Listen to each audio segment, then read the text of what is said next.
Hey, man, how you doing? This is your host, Steve. Anyways, this is Ghost Stories Told from the South, episode 102. I'm your host, Stephen LeBouche. I got some skeleton stuff for you today. Well, let's go over and get the audio part going, and we'll get the sucker good going. Well, hello, and welcome back to another edition of Ghost Stories Told from the South. I am your host, Stephen LeBouche. And I got some skilly stuff for you today, boys and girls. Ooh. Well, hope everybody's having a great day, a great week. Hope been keeping it spooky and real.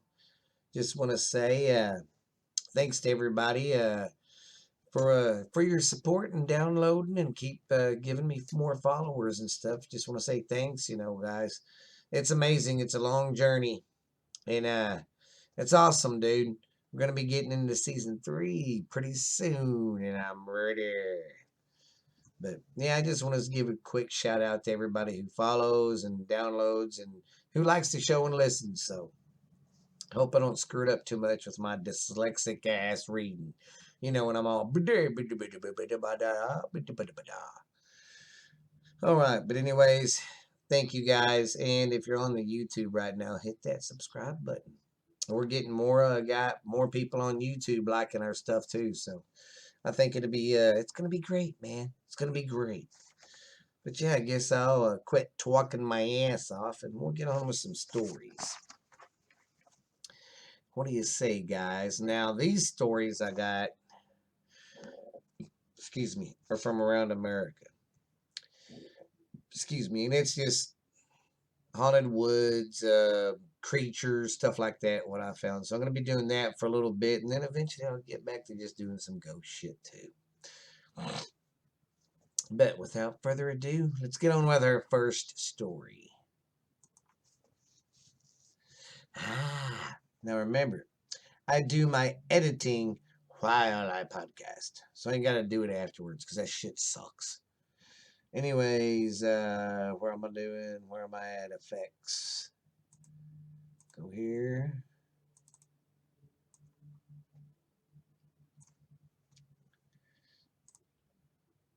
All right. Our first story is the Wolf Girl of Devil River in Texas. Now, I've never heard of this one, so hopefully it's pretty good. It sounded pretty interesting when I was just scanning through it. Okay. One day a boy returned home, and on that day he told his parents of a story a story as I can't even say horrifying. Let's start this again. Okay, the boy returned home one day and told his parents of a story that was as horrifying as it was unbelievable. He had gone to San Felipe Springs, north of what is now Del Rio, Texas, to tend to his family's goat herd. He said he arrived in time to find a pack of wolves attacking the terrified stock. Among the wolves, he continued, was a strange creature. Though running on all fours like other wolves, it appeared to be a naked girl. The beautiful Devil's River, which flows 94 miles from Sutton to Valverde County, belongs to Texas. But the story of the Devil's River Wolf Girl belongs to the world. The tale had begun part of a border country folklore, even before the river got its name in modern time, in September of 1884. That happened to be when former Texas Ranger Captain Jack Hayes and a party of men hoping to blaze a wagon road from San Angelo to El Paso round up on the they rode up on the stream. Looking down on it from a bluff in the middle of nowhere, Hayes, listed as his guide, told him they had reached the San Pedro River. St. Peter's hails supposedly spat. It looks like the Devil's River to me. Wow. 13 years earlier, in 1835, an Englishman named John Dent and his pregnant wife, Molly Portrell Denton, came to the San Pedro Devil's River and built a crud shelter. Originally from Georgia, the couple had came to the remote area so Dent could trap beaver along the Devil's River, north of present Del Rio. They camped near what would become Juneau at a spot on the river he named Beaver Lake. All went well until one night during a thunderstorm that May when Molly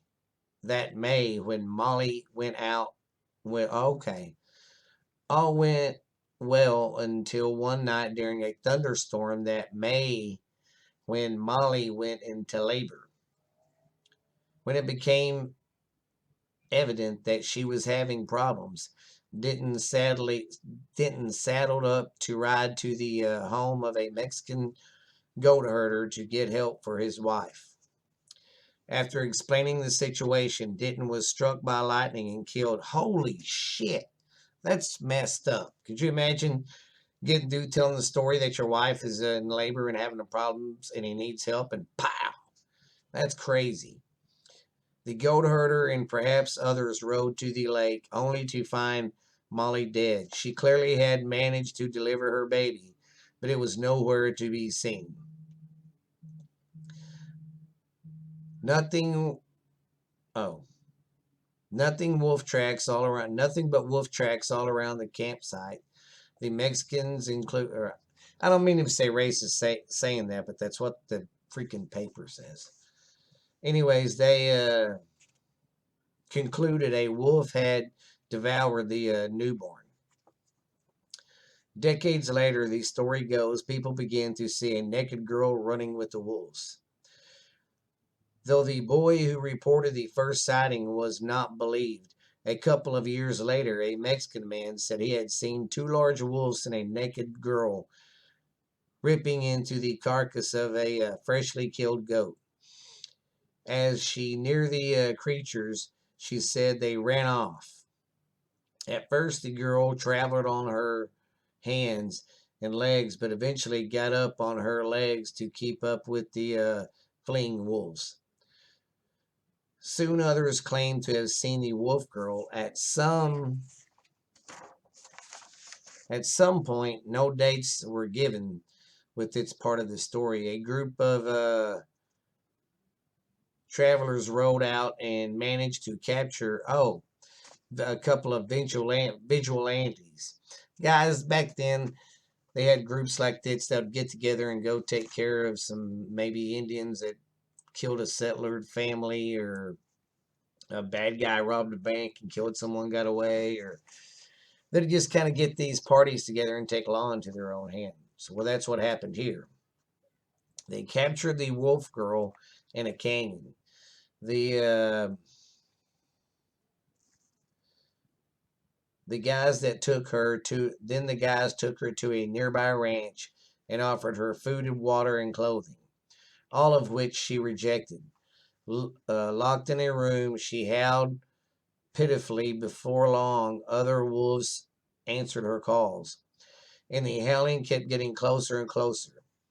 Finally, a pack of wolves closed in on the ranch owners and their livestock. Oh, and had to corralled the livestock up.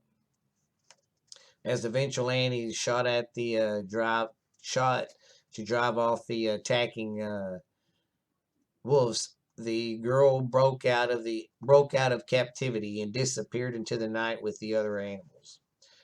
The next morning, the vigilantes mounted up again in search of the wolf girl, but their effort proved fruitless. Her last reporting sighting came in 1852. She's clearly dead by now. Stories of humans raised by wolves go back to a long time, all the way to the classic tale of Rumus and Remus. While the story had its origins in the days of the Roman Empire, the Indians seems to be the locals for the most wolf girl stories. That's crazy. Could you imagine seeing something like that? But you never know. Something like that could happen to you. Give me a minute here and get my other story ready, and I'm going to get a drink of water.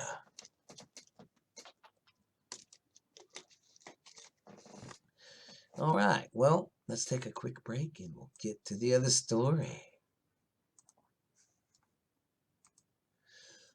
All right, guys, I'm putting in a commercial. Whoops, I passed it.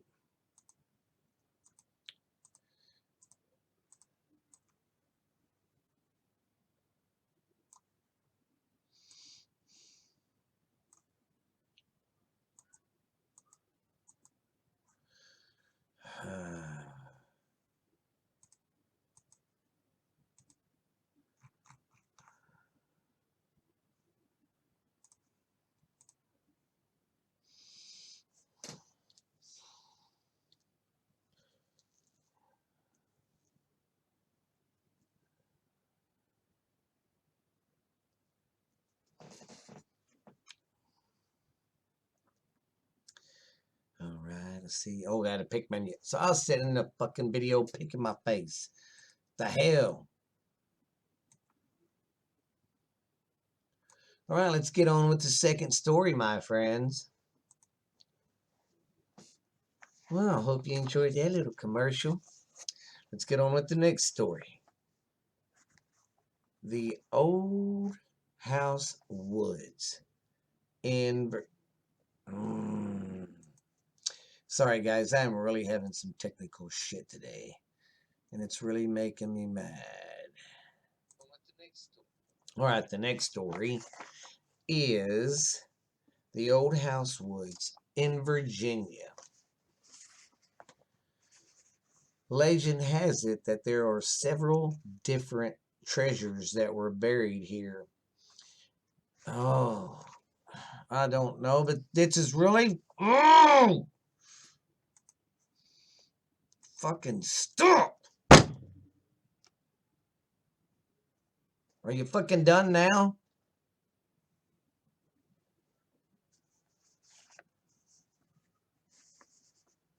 God.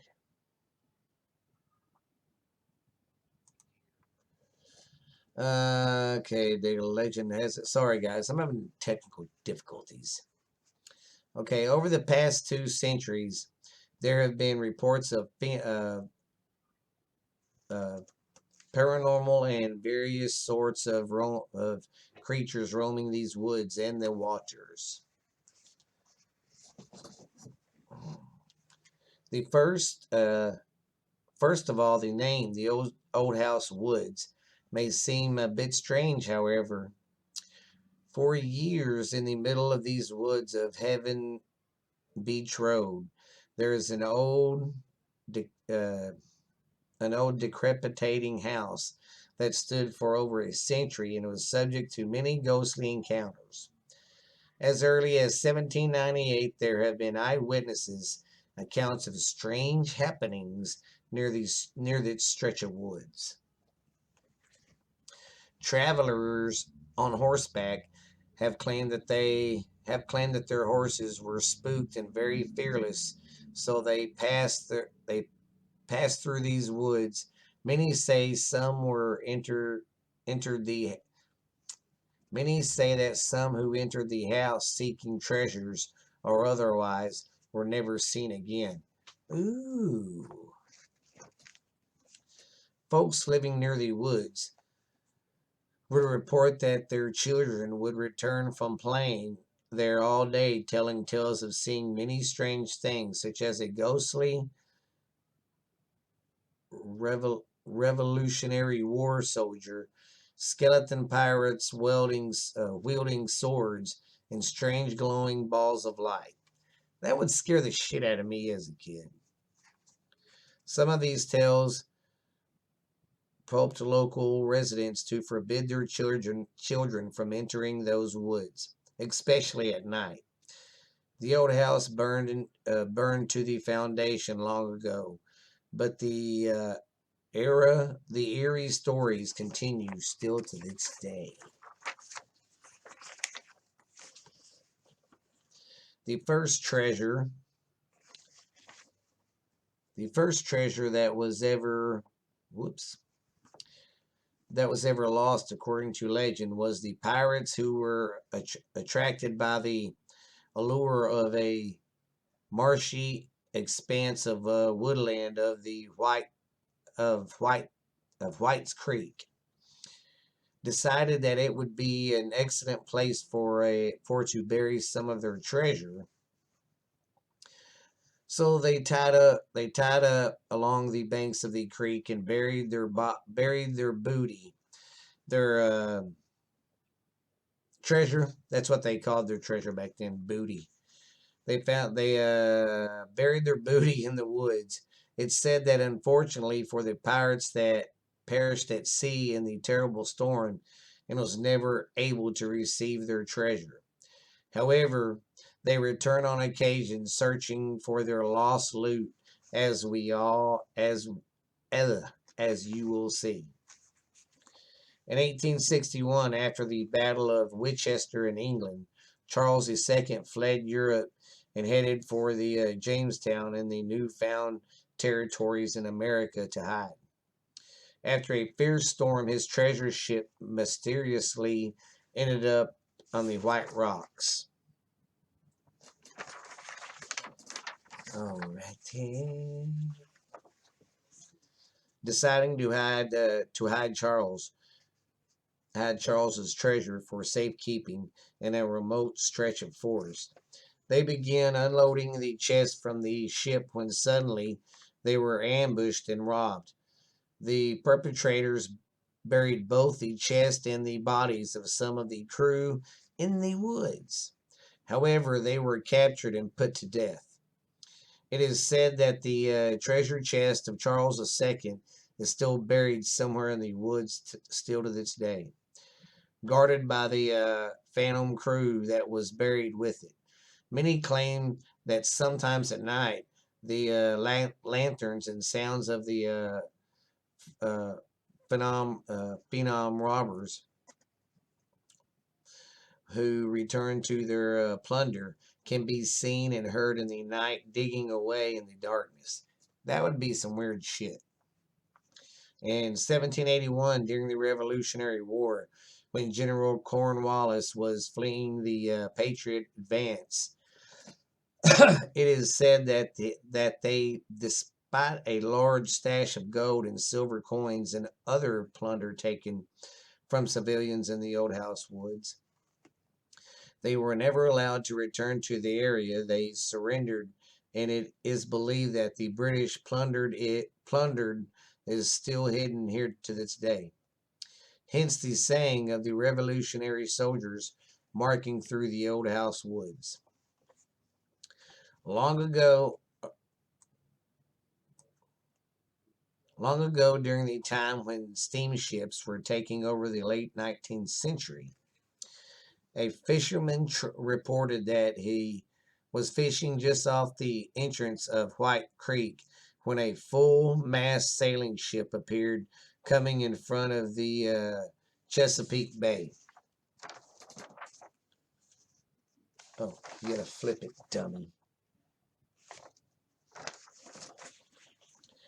Making no sound at all, it moved to the creek. Mysteriously, the ship passed by him and sailed right up on the beach and across the shore road into the Old Housewoods, and it appeared to be floating above the ground. Ew. There have also been reports of a phantom Spanish galley in the full sail, floating periodically above the treetops as if they were on water. So basically, it's floating on top of the trees like it would water. Apparently, the phantom vessel, raises out of the White River and sails into the trees.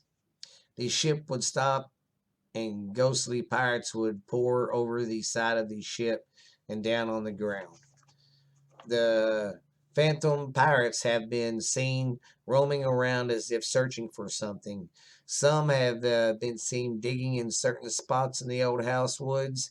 Many believe that there are pirates who died at sea, returning their claim to the hidden treasure. Yeah. Sorry, guys. A ghostly spirit has been seen rising from the waters and wandering along the beach road. A woman in white. Oh my God. Here we go with another woman in white. I mean, I'm not bitching about the story, but you know how many there's women in white stories with water? Okay, a woman in white known as the Storm Woman who wails when a storm draws near, warning those of impending danger. Another spiritual inhabitant of the Old Housewoods is the Headless Dog. There have been many reports by visitors of the haunted forest that hear the sound of a bark or hear the sounds of barking hounds.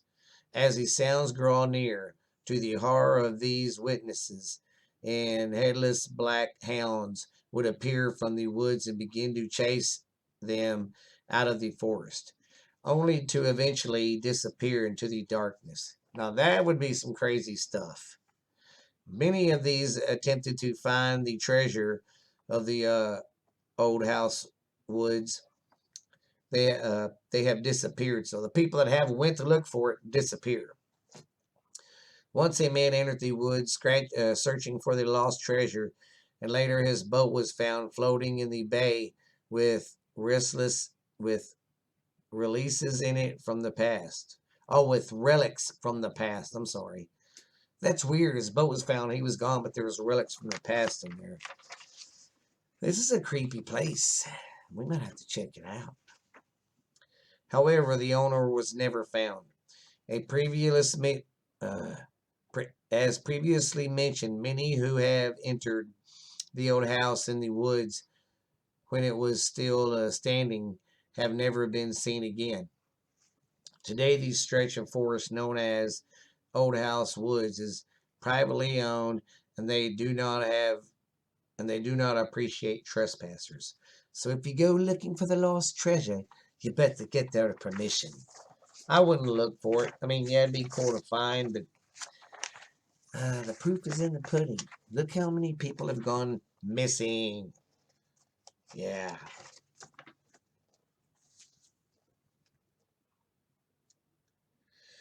Oh, Slender, me, Slender. Okay.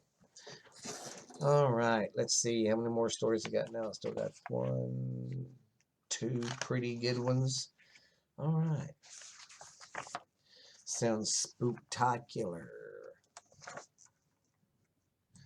All right. Well, I'm going to get a drink and I will be right back. We're going to take a little break, play a commercial. Excuse me, and I'll be right back.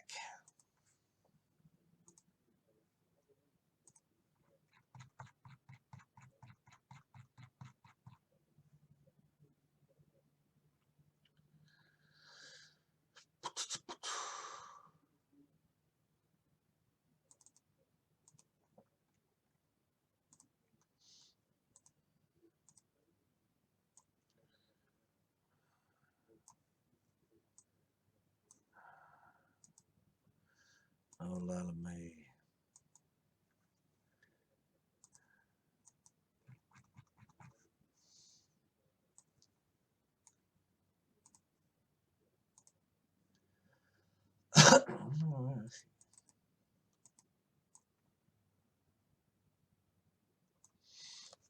All right.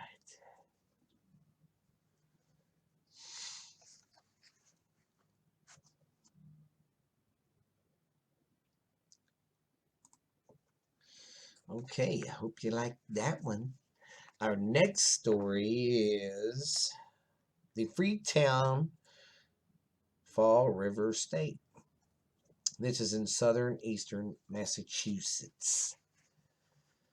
As more stories come out that focus on that part of the state, more people will return their heads to what is happening there and how the history of its rural town is both a black mark on who we are and a warning from what our actions might bring out. Okay. Freetown was a Freetown has a higher than average number of hauntings.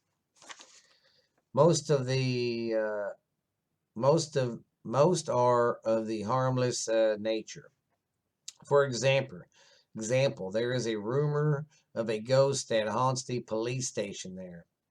It seems a dispatch died on the night shift while on duty. Although she was although she was the main lifeline of the building at night, her presence was not missed until the morning. The police on duty patrolling the streets and driving around just assumed it was a slow night. They arrived hours later at at shift change to find her body. Since then, several officers have come forward with the descriptions of a cloudy figure walking through the office. While there is no future descriptions of its ghost, it did not appear until after the dispatcher death, and most of the officers attribute it to her. Well, I mean, that makes sense if you're there for that long a time and you was like, you know, there for years. Okay, the real hauntings of the town created from the state forest there, the largest in the state. The forest is 5,441 acres, about 51 square miles, and it lies in a town of little more than 30 square miles with only 10,000 people living there. The majority is decided to a forest reserve in the Wampagug Reservation, which was open tribal meetings and acts as a meeting ground for other different tribes.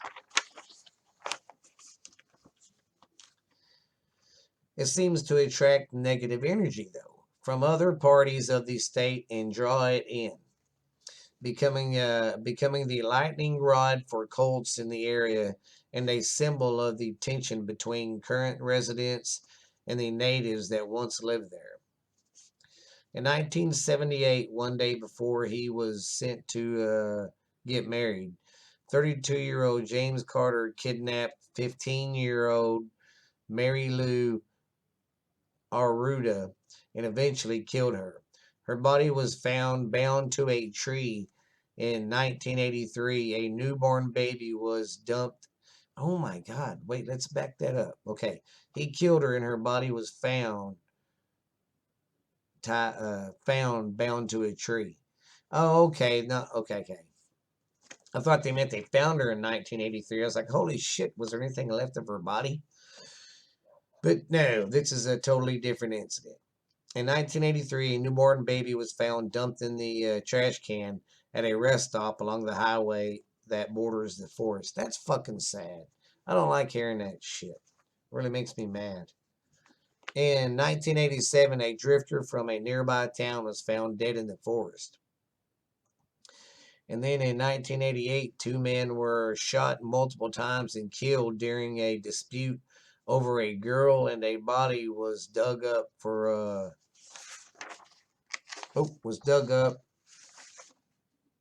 was dug up from one of the cemeteries nearby. Oh my God. Man, some creepy shit happens here. I don't know if you guys want to go check that place out. It sounds, I mean, I'm not done, but it's sounding pretty fucking weird. And then in 1998, a boy was found naked and beaten. There were several mutated cows found that were linked by local police to a cult. That's crazy. Perhaps the most famous case involving the forest revolved around uh, a local pimp in the killing of several local prostitutes. In the late 70s and early 80s, Carl Drew ran his business out of Fall River and was implied in the murder of the last three women under him. One of the victims was dumped in the forest, and then an intentional investigation pointed to more cult activity.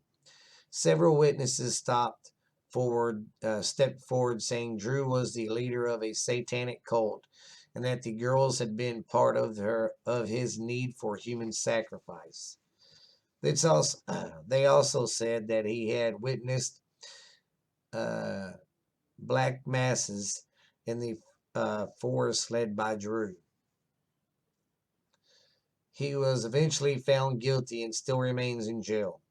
In recent months, his case has been reopened, and the witnesses against him claim that they have been forced by the police to testify against him that no satanic activity had ever happened. And how do you explain some of that shit that went on?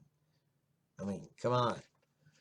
People have different reasons why the town may attract the evil of it. Evil. Many believe it is much to do with the Bridgewater Triangle, the odd energy it seems to draw. Law enforcement says it has to do more with the town's location. They feel the distance to several larger towns and cities. In fact, it is surrounded by major highways and it is a relative insolution and makes it an easy target. Crimes are committed in other towns, and the evidence is dumped in Freetown, or people wanting to stay away from the law enforcement find their way into the forest to get done what they need to get done. The Native Americans in the area have another explanation. Freetown was purchased in 1659 from the Wampanoag tribe and became a town in 1683. The Native Americans in the area already believed that the land that was highly scared in Wamada. Oh, I guess Wamada. He sold the land, and it might not have had the backing of the tribe. So apparently, this dude goes and sells their shit, and don't tell them.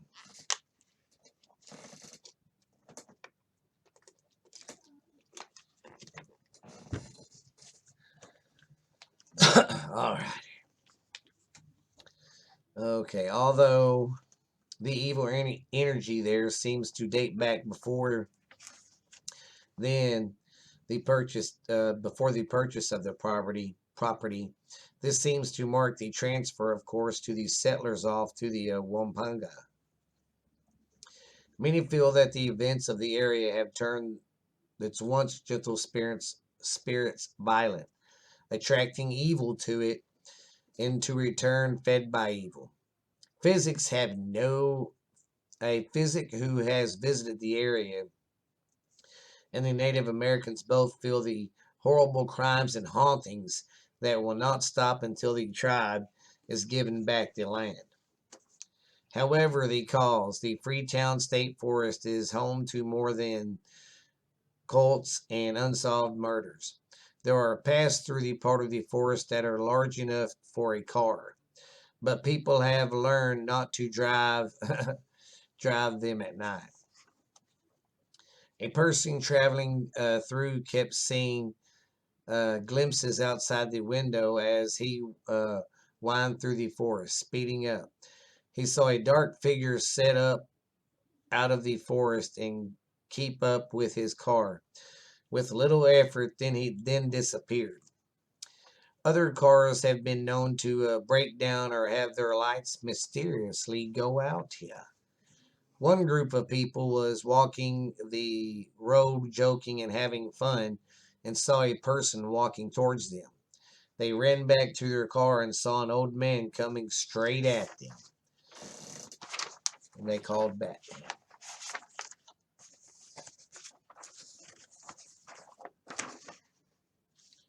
Straight at them like a zombie.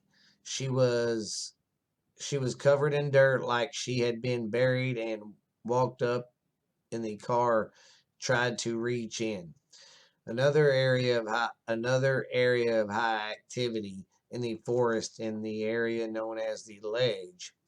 The forest the forest has been the site of many suicides over the years, but the ledges is the area where it's most favored. One man killed himself in front of his girlfriend, although he had shown no signs of depression or anxiety,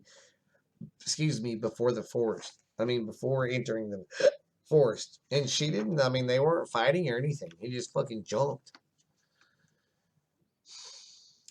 Others have explained sudden feelings of guilt like black cloud coming over them as they approach the forest.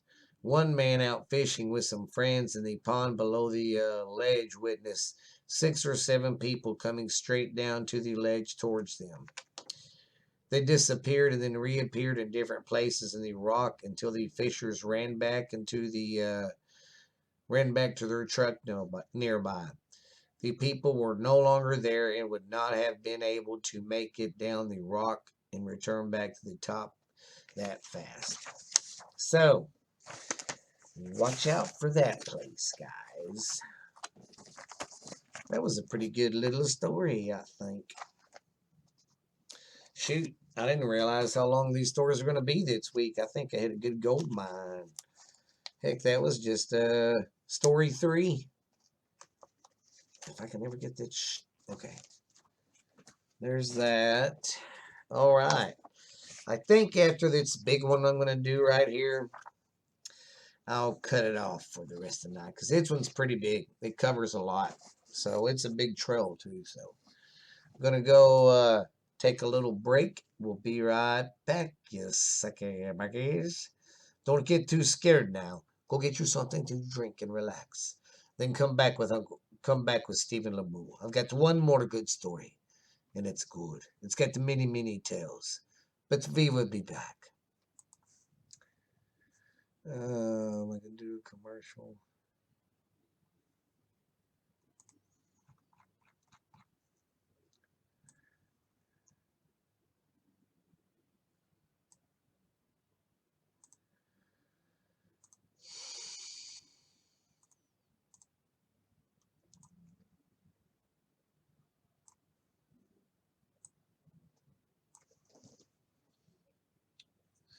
All right, guys, I'm almost done over here. All right, my hairy friends. Let's do that.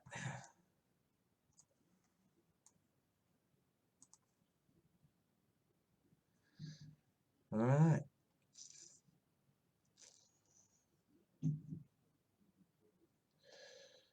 What the heck, songs? Oh, all right. All right, last story. Y'all ready? All right, y'all ready for the last story?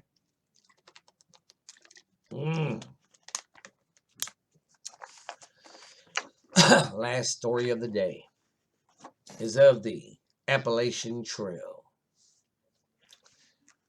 This one's entitled The Ghost of the Appalachian Trail. It stretches 2,000 miles from Georgia to Maine.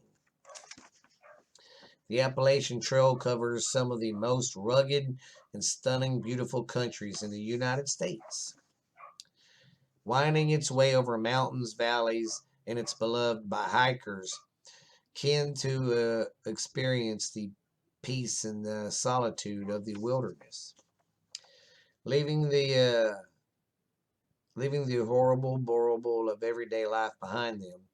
Thousands travel here each year to keep to each year to kin. They flock here each year, kin to immerse themselves in the stunning scenery and to be at one with nature. Stepped in a supernatural mythological and history. Its wild, untamed territory is also rich in paranormal events.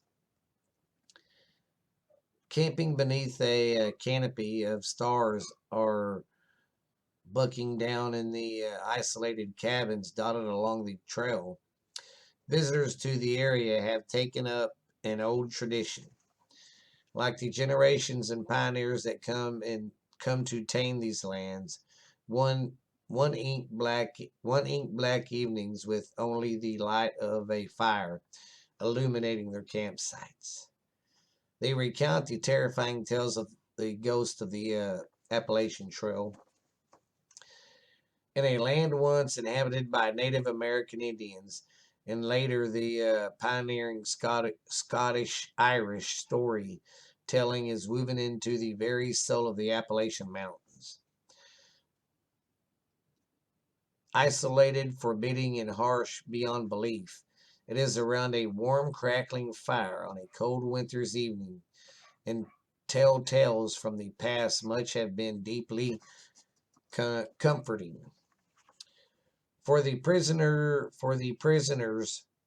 3,000 miles from homeland, they would have never seen again, stirring up the ghost of the old lives must have been a way of preserving their proud history. Okay, let's go with the first little ghost tale from there. This is the Great Smoky Mountains, North Carolina. The tale of a Spearfinger who has been used to terrify the children of North Carolina for centuries. With her origins in the stories of the Cherokee Indians, you would not want to meet this old hag on your travels. Spearfinger is reported to be a witch-like character who can take on the gentle persona of a gentle grandmother. Roaming the highest peaks of the Smoky Mountains, she is on the lookout for the upsetting children who have wandered away from their parents. Lost, alone, and terrified, she lures children to her by promising to return them to their parents. Once she caught her unsuspecting victims, Spearfinger rocks and sings them to sleep, so basically to die. When they are Okay. When they are asleep, the wicked Spearfinger uses her finger as a sharp stone to gauge into their liver of her poor victims before devouring her prize. So she eats the kids, apparently. What a sick old hag. She needs help. She needs Jesus. Unfortunately, Spearfinger is not the only ghost roaming the area. Hikers who have found themselves lost near Norton Creek and have reported a kindly ghost who helps and guides them on their way. Deep in the forest of Big Ridge State Park, the crumbling ruins of an old homestead can still be seen. Once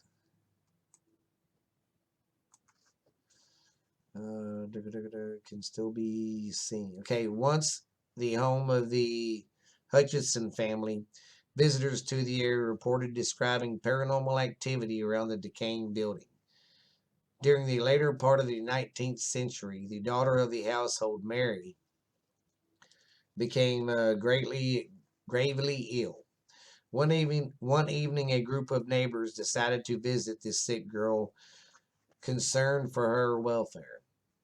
As they walked the trail to the isolated homestead, they heard a dog running towards them. Lifting up their lanterns in the fading evening light, they were bewildered. Then they could see no sign of the animal.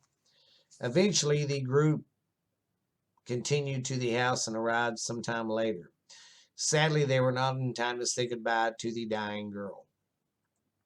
Mary had passed away at the precious time that the visitors had heard the dog in the forest. To this day, the sound of the dog crying and running frequently through the woods can be heard in the area around the ruins of around the ruined house. Okay, this story is Crampton's Gap, Fox's Gap, and Spook Hill, Maryland. Like many sites across North America, Maryland has many battles during the American Civil War. In 1862, 3 battles were fought over the strategic pass of Catman's and Fox Gap on the Appalachian Trail. After many lives were lost, the Confederates retreated, leaving behind a scene of bloodshed and carnage. Visitors to the area have since reported ghost soldiers, campfires, and the sound of cannon fire. Travel a few miles away to Spook Hill and you may experience another strange paranormal phenomenon. After suffering their heavy defeat, the Confederates decided to destroy their cannons so they would not fall into enemy hands. Pushing them up Spook Hill, the cannons were dismantled and destroyed at the top. Visitors to the area report that if you turn off the engine of your car on a Spook Hill, ghostly hands will push your car up the hill. That's a pretty cool story. Okay, sprinkle. Okay. Anyways, there's telling you to sprinkle some flour on the back of your car, and you'll see the impression of hands. The Battle of Fox Gap took place partly on the farm of a man called Daniel Wise. Returning to his house after the battle was over, he discovered his property was literally with no decaying bodies of hundreds of soldiers.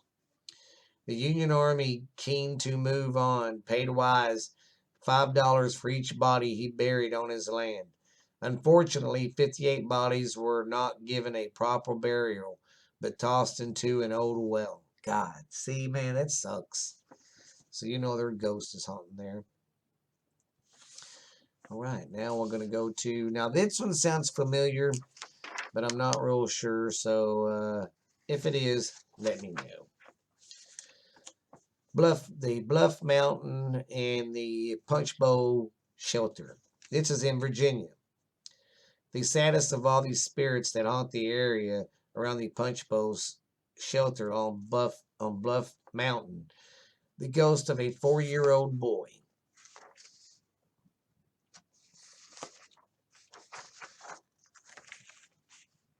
Commented on a plaque in the area. This is the story of Odie Clan Powell. Is a tragic one. In the winter of 1891, 4-year-old Odie was gathering kindling in the yard of his tiny school when he followed his older brothers deep into the dark woods that surrounded the building. Guided by his older brothers and told to return to the safety of the schoolyard, the tiny child wandered in the wrong direction and was lost. Despite frantic search of the forest, no trace of Otis was ever found until the following April, when his little body was discovered by hunters. It is thought that he had died of exposure of the night when he was lost that night. Hikers who take advantage of the punch bowl shelter have often reported seeing and hearing a little boy in the area. That's sad. I'd hate to hear that. I know I've told that story before. No, I don't think I have. Well, that's pretty much it for all of them right now. I'll close it with this one. Well, now, all right. Well, them are some pretty cool stories of the Appalachian Trail. And I'm glad you guys got to, sing along or hear them with me. But, man, that was a pretty good show today. I liked them stories. They was pretty good. Hope I didn't F them up too much this time, guys. But, man, that was a good show. Felt good about it, man. Some pretty creepy stuff. That's another thing too, guys. Y'all can interact with me more. I would love it if you do that.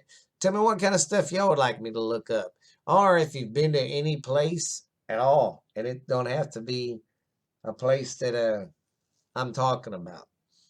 If you know of a place, email me and tell me your experience there. I don't care talking about it. So, excuse me. But if you do, tell me if you want me to use your name or not, because I ain't gonna put people's name out here unless they save or something. So, but I hope you guys enjoyed the creepy, creepy stories we had today for you boys and girls. I hope you can sleep good tonight.